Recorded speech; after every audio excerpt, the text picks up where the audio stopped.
Now we are going to work on deleting order. Below this, I will be creating one function. I will give comment as delete order. Copy this. Below this, I will be pasting and then I'm going to close this function. Function name, I will be passing delete order. And here, I will be creating one variable order. I will write await. I will access this order model. Inside this, I will pass find by ID. And from parameter, I'm going to access order ID. Below this, if there is no order found, let me come here, open this, copy, and here I will paste. If there is no order found, simply throw this error, no order found. Below this, if order is found with this ID, then we simply have to delete the order. Here I will write order. Inside this, I will be passing delete one. Why? Because we can have multiple orders and we have to delete only one order. Inside this, I will pass object. Here I will be passing ID. Why? Because whenever our order is created, inside this we are going to have the ID. So for this ID, we are going to assign this request.params.id. If that ID is present inside the order, we simply have to delete that order. Below this, we will be passing response.status. Status code will be 200. JSON method. Inside this, success will be true. And then I will be passing message order deleted successfully. Copy this. Come to order routes.js. And this also only admin can perform. And we are going to have the same route. So below this, I will be writing delete. Inside this, I'm going to paste that function. And again, I need to verify user auth as well as I need to check the access. And below this, I'm going to paste. Let me come here. I will copy this. Inside this, I will be pasting. Request will be delete. And inside this parameter, I have passed the order ID which we have created just now. I will click on send. Okay, let me see why I am getting this error. Here we have to pass request.params.id. Here also I will be passing this. Let me see. Now I will click on send. I will have order deleted successfully.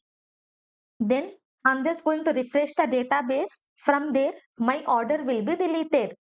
So in this way, we are going to delete the order. But here, before deleting the order, first we have to check whether the order is delivered or not. So whatever order is delivered, only that orders admin can delete. So first, I'm just going to create the order. Click on send. Order will be created. Now inside this, if I access the order, I will have this order information where order status will be processing. I will come to order controller. Below this, I will be checking for one more condition. Here I will write if my order, whatever order I have found, inside this we are having order status. If this is not equal to delivered, okay, if my order status is not equal to delivered, then I cannot delete this order. Here I will paste, remove this. I will write the message. This order is under processing and cannot be deleted. Okay. Now while creating the order, what we had order status as processing.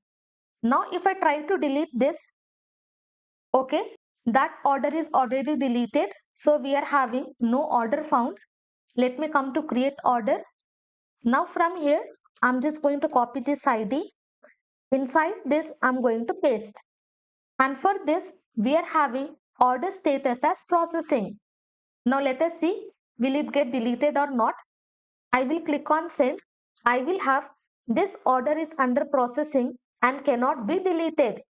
Once I change the order status, let me come here, update order status. Inside this, we are having delivered. Here I will be passing order ID, copy. Inside this, I will be pasting. For this, I'm just going to change the status to delivered. Click on send. Now, inside this, you can see my order status is delivered. Let me scroll down. Now, order status is delivered. Now, if I try to delete successfully, my order will be deleted. Now, click on save. And this also only admin can perform. Here, I will be writing delete order and then click on save. So till now, we have worked on products, we have worked on user authentication, we have worked on our orders. So successfully, we have completed our backend. From next section, we are going to start with front end, and again later we will come to backend and we will see how to create payment routes, how to create payment controllers. Again, we will come back to backend later. But next, we are going to start with front end. Till now, if you're having any issues while sending the emails or while getting the result, you can ask your doubts in the comment section so that together we can solve all the issues.